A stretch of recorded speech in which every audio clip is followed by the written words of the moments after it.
Саламатсыздар ма, құрметті оқушылар. Бүгін біз алгебра 7-ші сынып 6-80-ші есепті шығарамыз. Бізде міне осындай теңдеу берілген. Осы теңбе теңдікті дәлелдеу керек. Бұны дәлелдеу үшін бірінші шақшаны орындаймыз. Содан кейін екінші шақшаны оқып, орындап екеуін көбейткенде бізде 2а шығу керек. Бірінші шақшаны орындаймыз, яғни а минус а квадрат плюс х квадрат бөлінген а плюс х.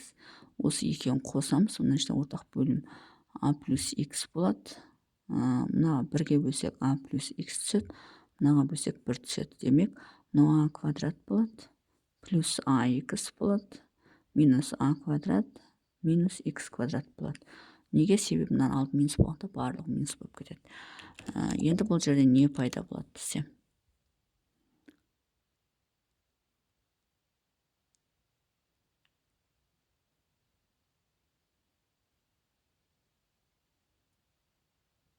Мына а квадратпен минус а квадрат жойылады.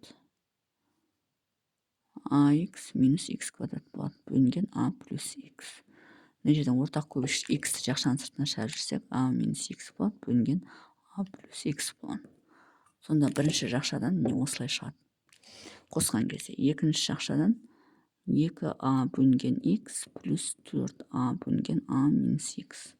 Ортақ бөлім мына екеуі де болады, яғни х, а минус х екеуі де беріледі. Мынаған а минус х түседі, мынаған х түседі. Мына 2а квадрат болады, минус 2ах болады, плюс 4ах. Тең. Енді осы жерден 2а квадрат қалады, 4ах-ті 2ах жасақ, плюс 2ах қалады. Бөлінген х, а минус х. Енді осы жерден екеуінен 2аның жақшаның сыртына шығарып жіберсек, а плюс х қалады. Бөлінген х, а минус х қалады. Бірінші жақшадан мынау, екінші жақшадан мынау, енді екеуін бір-біріне көбейтеміз. Яғни үшінші х а минус х бөлінген а плюс х-ті көбейтеміз. 2а а плюс х бөлінген х а минус х-ке көбейтеміз. Мыналар мен мыналар қысқарады, мына мен мынау қысқарады, сонда бізде 2а қалады екен.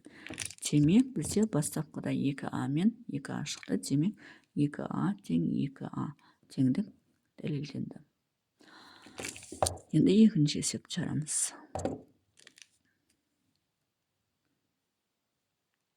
ам квадрат минус ан квадрат бөлінген м квадрат плюс 2mn плюс n квадрат бөлу ам квадрат минус 2amn плюс ан квадрат бөлінген 3m плюс 3n тең 3 бөлінген m минус n шығу керек. 3 бөлінген m минус n шығу керек. Енді бірінші не істейміз? Бірінші мына жақшаны дұрыстап шығарып алайық. Яғни осы екеуінен аның жақшаның сыртына шығарып жіберсек, m квадрат минус n квадрат болады. Бөлінген мына екеуі бізде m плюс n-нің квадратын береді. Мынаны көбейтуге айналдырайық.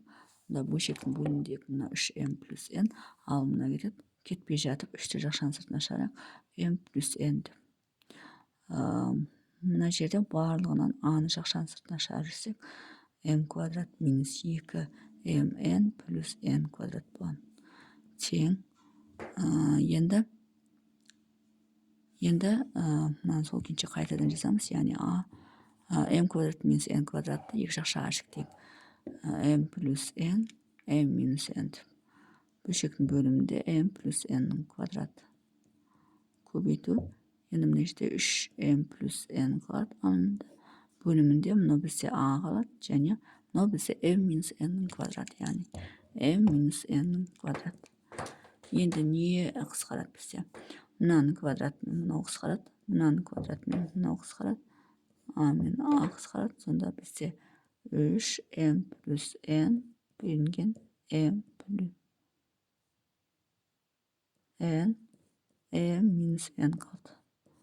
Бізде мына екеуі тағы қысқарады, мына қап кеткендер қысқарады. Сонда 3 бөлінген m минус n. Демек, бастапқыда 3 бөлінген m минус n, 3 бөлінген m минус n тең болады 3 бөлінген m минус n. теңдік дәлелденді. Сонымен есептің шығар жолы осындай. Егер есептің шығар жолы түсінікті болса, лайк басып, комментарий жазып, каналыма тіркеліп кетсеңіздер болады.